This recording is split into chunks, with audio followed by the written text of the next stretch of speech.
If I could ride a motorcycle anywhere I wanted to, anywhere in the world, where would I go? California? It's a little too Trumpy for a Canadian right now. What about Italy? Well, that works. I could swing around to Sant'Agata outside Bologna and fetch a Lamborghini to take me on a balsamic vinaigrette tour. Here's the problem. I've got 2 days and money, well, it's a little tight. But I've come up with something with an Italian connection.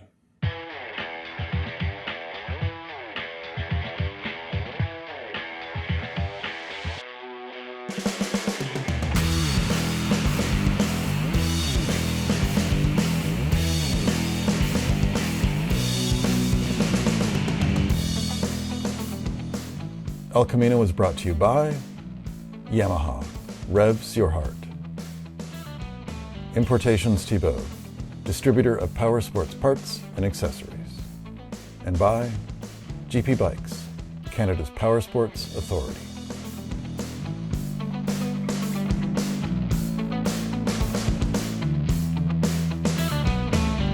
Welcome to El Camino. There's an old joke that starts with a question. Where's the best riding in the province of Ontario? Answer? West Virginia. But West Virginia is still a long, long way from here. Sure, the Americans have the Appalachians and the Italians the Alps, but neither of them have the Niagara Escarpment. And it's right in my backyard. And I don't mean that in a figurative sense. It's like just there outside the window. I live in the Blue Mountains. That's my address. Somebody in marketing must have come up with the term the Blue Mountains because it's really, well, it's a hill. It's a good hill. If you toboggan down it, you die. But a mountain? No. There are good roads in the escarpment if you know where to look. And I know where to look. But first, let's back up. What is an escarpment? Well, it's a cliff, essentially. It's an upside-down geological frown that begins below Lake Ontario and runs up through the province of Ontario to northern Michigan and Wisconsin before dropping down and running out of steam just north of Milwaukee. And who hasn't run out of steam on the way to Milwaukee? Here's the interesting part. Well, I mean, I think it's interesting, but then again, I work from home. The escarpment isn't a fault line. No one's to blame. Rather, it's the result of unequal erosion. The top of the escarpment, the hard part, is dolomitic limestone that was once the shoreline of an ancient sea. And you smarty pants viewers will certainly know that during the Silurian period, magnesium took the place of a degree of calcium which contributed to the forming of dolomite layers. And the bottom of the escarpment, the soft part, is shale, about as robust as a candy bar.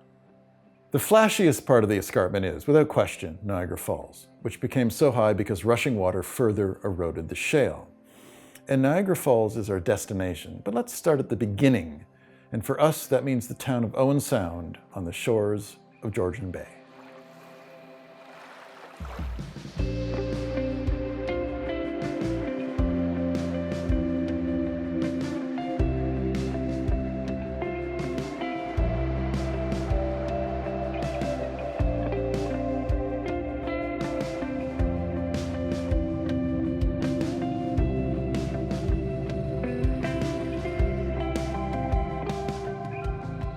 Owens Sound is notable, well, at least to me, for having a very good hospital. I've crawled through the emergency doors more than once, and for having an excellent independent taco joint called Casera, which is Spanish for homemade.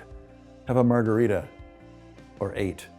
But prior to a night of Mexican food, I headed down to the shore of the Sound.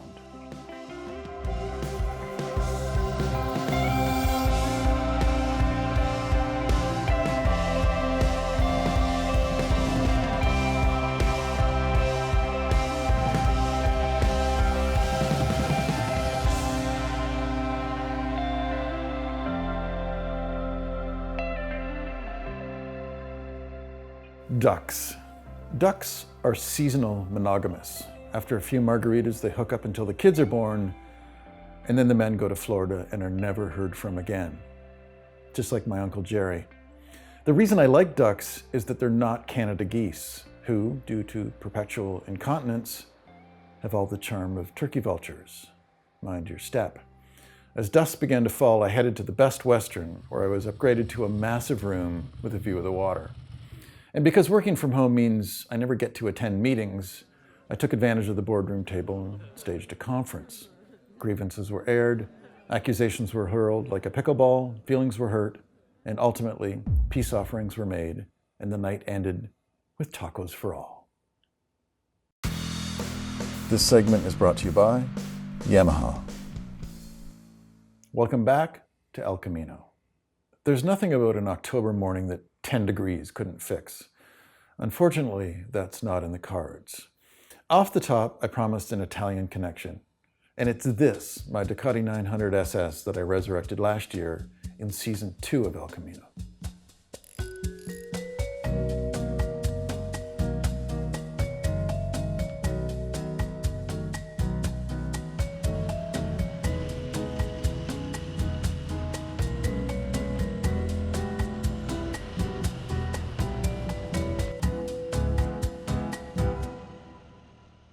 Modern Italian motorcycles aren't that much different than modern Japanese motorcycles. They're global products now. Much of the ethnicity has been excised from their manufacture.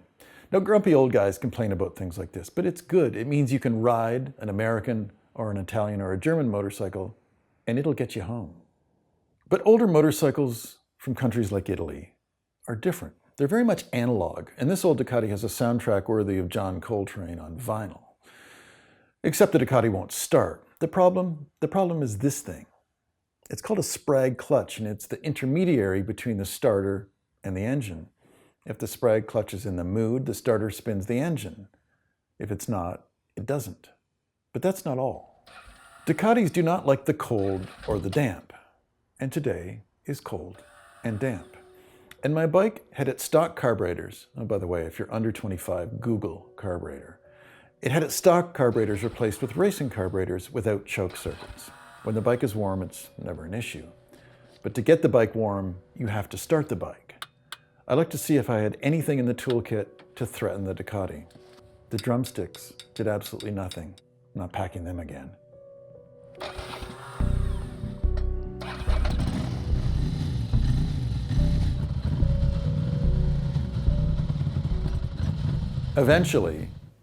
Eventually, the Ducati was coaxed to life, and after filling up in town, I hit the road, a very cold road.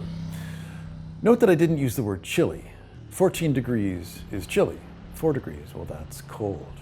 I found that the key to cold mornings is following these steps. First, a full breakfast to stave off the shivering, and then a shower hot enough to turn your skin this color. Now it's time to get dressed in absolutely every piece of clothing you own. But don't overlook what so many riders do, which is the neck. You need to cover your neck. Here's where it gets tricky. You need to make it from your room to the parking lot as quickly as possible, or you'll sweat. But don't move quickly, or you'll sweat. Now, once you're in the parking lot, ride gently off after a minute or so spent warming up the engine.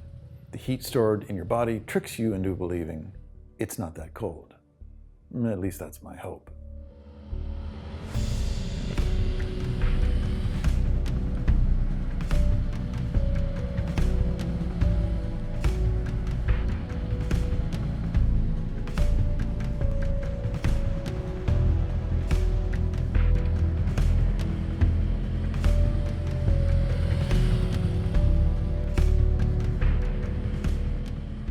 Finding good roads in the escarpment isn't difficult. Just look for squiggly lines on a map and away you go. And if you have a dual sport or an adventure touring bike, essentially anything that can handle gravel, well, your options double. The challenge comes in linking the roads together, because while the escarpment runs north-south, the good roads run east-west. In order to make it to Niagara Falls before winter, you can't ride every road that shows promise. Choices have to be made. But I don't want to make choices. I want all the good roads. Can you imagine what I was like as a child? Or now?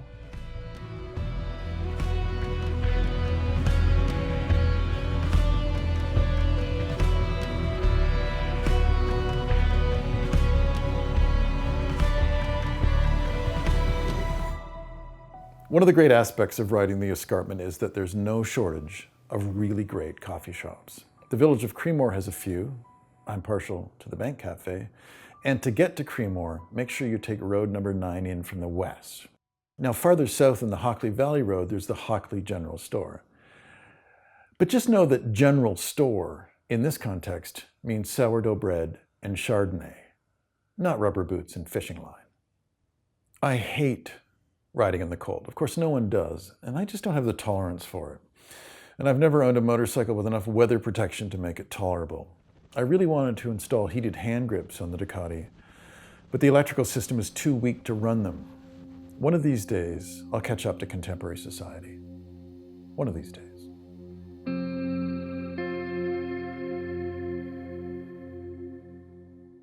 One of the great unexpected oddities in southern Ontario is the town of Bellefontaine on the forks of the Credit Road. It's home to the Higher Ground Cafe, my first coffee stop of the day. Now this excludes the coffee I had to start the day.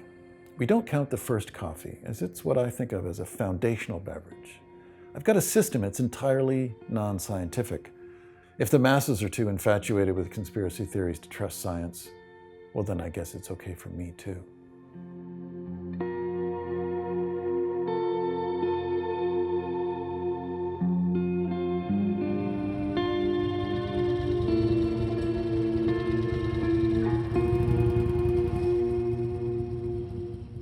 Bellefontaine is just north of the cities of Mississauga and Brampton, which means that in the good weather, the town is jammed to the gills with tourists.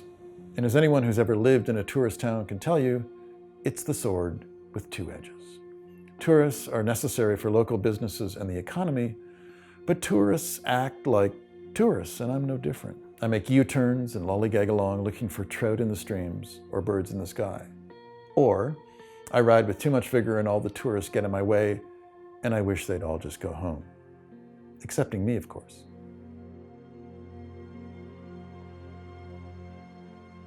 Bellefontaine is the unofficial dividing line between the pastoral escarpment to the north and the industrial city of Hamilton to the south. Many local riders restrict their travels north of Bellefontaine, but they're missing out. What I love about this escarpment trail is the diversity of places you ride through. Owens Sound is classic working-class, small-town Ontario. I grew up in a place just like it. Where I live in the Blue Mountains, it's very different. Private ski hills dot the escarpment, and most homes are recreation properties for people from the city. It's a wealthy area, excepting me, of course.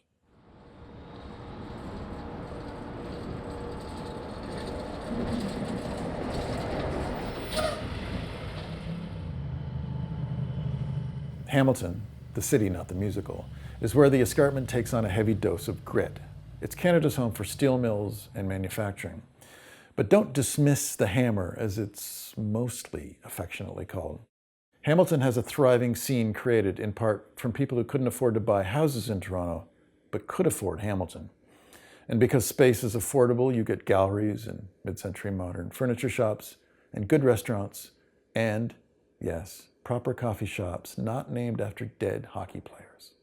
Hamilton is a refreshing change from affluent cities. You get things like curbside sofas in areas where houses nestle up to steel mills. It feels very post-war and kind of cozy in its way.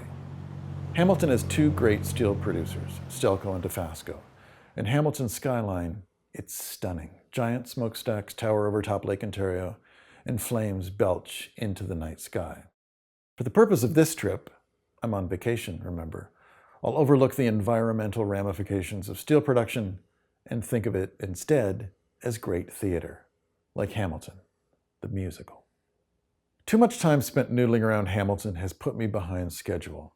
Every year I swear I'll never ride in October after dark, and every year it happens. Now the chill sets in, and there's no hot shower to save me. There's only the vague hope that the ride along the Queen Elizabeth Way will be less miserable than it usually is, which is, of course, not possible.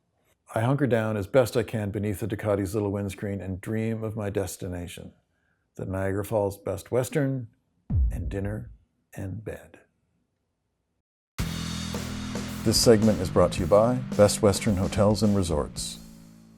Welcome back to El Camino. Border towns are fascinating. This holds true the world over, at least the parts of the world I've seen. And I don't know exactly why this is. And Niagara Falls is a special case because it's one of the strangest places I've ever been. To ponder this question further, I start my day at the Flying Saucer, a Martian-themed diner. This is the first time I've actually made it inside. In the summer months, the lineups drive me elsewhere. And the Flying Saucer didn't disappoint. But it did raise a few questions. Why here? Did the diner's founders think that when, not if, but when, the aliens come, they'd naturally want to dine in a replica of their spacecraft? After a long drive in my Volkswagen, I don't have much of an appetite to sit in a Volkswagen. I'd have thought aliens would have wanted to stretch their legs, or whatever they stand on, and sample cuisine native to the region, places like Burger King or Chuck E. Cheese. But while we're on the topic, and since we've got a few minutes to kill before my eggs arrive, let's talk alien invasion. The astrophysicist Neil deGrasse Tyson noted that when two cultures with vastly different technological capabilities meet, it's usually to the detriment of the less advanced society. It stands to reason that if space creatures can find us before we even know they exist, then that puts us at a crippling disadvantage. This is the kind of stuff that keeps me up at night. Every spring, my daughter, who's now in her 20s, and I take an overnight trip to Niagara Falls. I love the place, and so does she. My parents came here on their honeymoon in the 1940s, and my 6th grade class celebrated our graduation by visiting the falls. It's true, I graduated. Two things stand out from that trip. A classmate, Ricky, had bizarre motion sickness from watching water rush over the falls, and he threw up on his new running shoes. And I'm ashamed to admit I gave a girl who had a crush on me a candy with a liquid garlic center. Well, that ended the crush.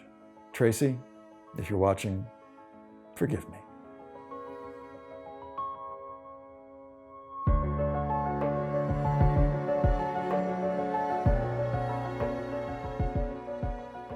Niagara Falls, the town, is a relic, and you should see it while it's still here. Because how much longer can a wax museum, which is the Falls' signature sideshow, exist in the age of artificial intelligence? It's hard to fathom that looking at a not very lifelike Taylor Swift wax sculpture is going to captivate anyone today. Now, when I was here as a 10 or 11-year-old, long before the internet, it didn't take much to fire the imagination, but that's changed.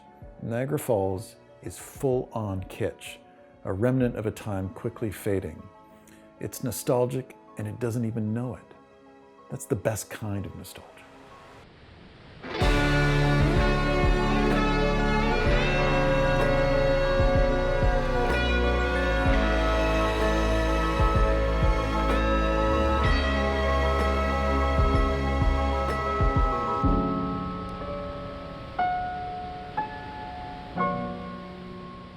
And then there are the falls themselves, where Lake Erie tumbles over the escarpment and drains into Lake Ontario. Even after all these years and all these visits, it still leaves me in awe. It is awesome, in the true meaning of the word. Avocado toast can be very good, but it is not, as my server told me, awesome. I can feel my history here. As I remember it, this is the exact spot where I gave Tracy the garlic candy. There should be a historical marker here for my inappropriateness. If you've missed your morning shower, you can ride the Maid of the Mist, which is about as close as you'd ever want to get to that wall of water. Hey, look up there. Is that a 4-poster bed tied to a balloon?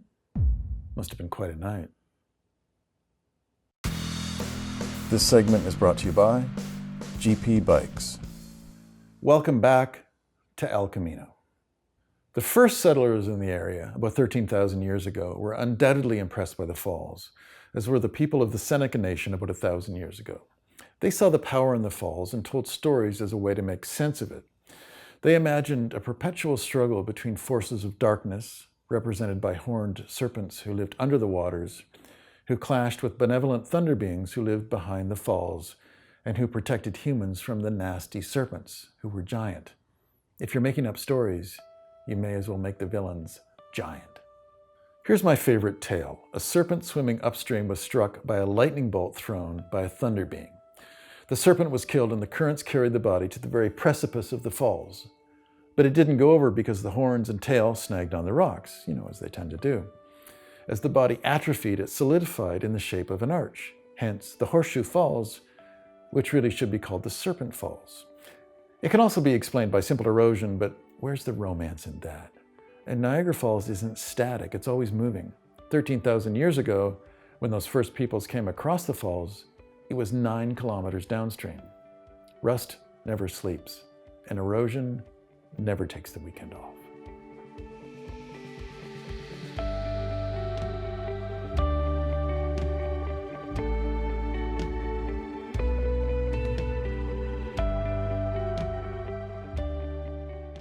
My daughter and I have a tradition, and I did the same thing on this trip. We drive the stunning Niagara Parkway and stop at this lookout, where I was mobbed by Japanese tourists. Then I cruise through the town of Queenston, which is always eerily empty. It's like a full-size version of a town entirely made of dollhouses. And it has these two old English things that don't run, and I'm not even tempted to drag one home. Can it be that I finally fully matured?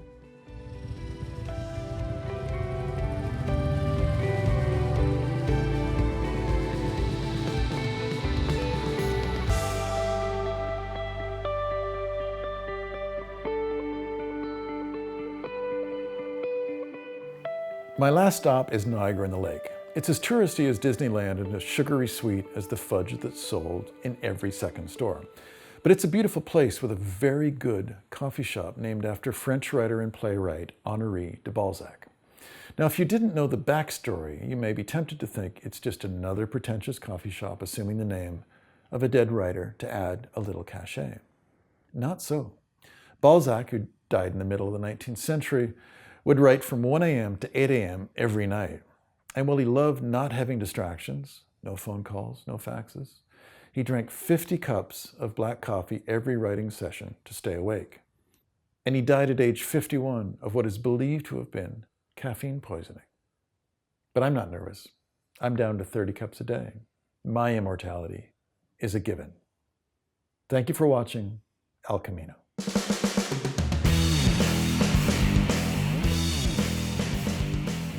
Clothing was provided by Importations Tebow. El Camino has been brought to you by Best Western Hotels and Resorts. Wherever life takes you, Best Western is there. Scorpion, we live in our protection. And by Spring Toronto Motorcycle Super Show.